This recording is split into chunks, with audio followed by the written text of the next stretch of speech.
بسم اللہ الرحمن الرحیم۔ معزز احباب گرامی قدر، آج میں آپ کو قرآن کریم سے ایک ایسا وظیفہ ورد بتانے جا رہا ہوں جس کے پڑھنے سے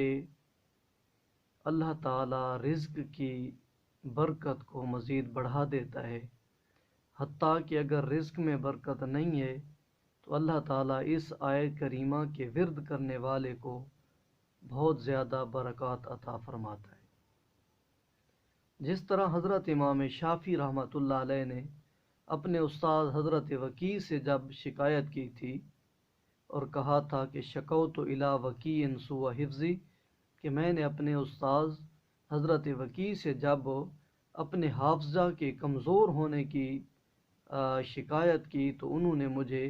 ترک معاصی یعنی گناہوں کو ترک کرنے کی نصیحت فرمائی تھی۔ تو چونکہ اساتذہ کرام مشائخ بھی اپنے شاگردوں کو راہ راست پہ لانے کی حتی المقدور کوشش کرتے ہیں، تو اسی طرح میں نے بھی اپنے استاذ حضرت استاذ العلماء حضرت علامہ مولانا مفتی مقبول احمد صاحب پروردہ آغوش ضیاء الامت، ان سے عرض کی کہ رزق میں برکت نہیں ہے، تو انہوں نے مجھے تلقین کی کہ آپ اس آیہ کریمہ کا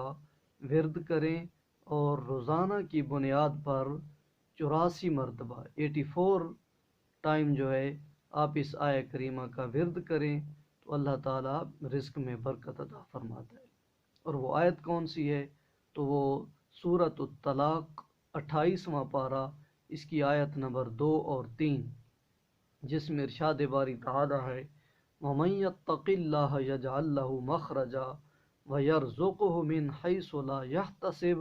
وَمَن يَتَوَكَّلْ عَلَى اللَّهِ فَهُوَ حَسْبُهُ إِنَّ اللَّهَ بَالِغُ أَمْرِهِ قَدْ جَعَلَ اللَّهُ لِكُلِّ شَيْءٍ قَدْرًا۔ اگر اس آیہ کریمہ کو روزانہ کی بنیاد پر 84 مرتبہ اگر پڑھا جائے تو اللہ تعالیٰ رزق میں فراخی عطا فرماتا ہے۔ تو یہ آیہ کریمہ، اس کے آیات کریمہ کے جو مفاہیم اور معانی ہیں وہ بھی ہمیں واضح بتا رہے ہیں کہ جو شخص اللہ تعالیٰ سے ڈرتا ہے تو اللہ تعالیٰ اس کے لیے نکلنے کے مواقع، نکلنے کی جگہیں پیدا فرما دیتا ہے، یعنی اس کے لیے رزق کے نکلنے کا جو مقام ہے، یعنی روزگار کا ایک اچھا منصوبہ اسے عطا فرما دیتا ہے۔ وَيَرْزُقْهُ مِنْ حَيْثُ لَا يَحْتَسِبُ، اور اسے وہاں سے رزق عطا کرتا ہے جہاں سے اسے گمان بھی نہیں ہوتا۔ وَمَن يَتَوَكَّلْ عَلَى اللَّهِ، اور جو لوگ اللہ تعالیٰ پہ بھروسہ کرتے ہیں تو فَهُوَ حَسْبُهُ، وہی ذات انہیں کافی ہوتی ہے۔ إِنَّ اللَّهَ بَالِغُ أَمْرِهِ، اور اللہ تعالیٰ اپنے حکم کو پورا کرنے والا ہے۔ قَدْ جَعَلَ اللَّهُ لِكُلِّ شَيْءٍ قَدْرًا، اور اللہ تعالیٰ نے ہر چیز کے لیے ایک مقدار مقرر فرما دی، ایک مقدر اس کے لیے بنا دیا۔ تو اگر اس آیہ کریمہ کا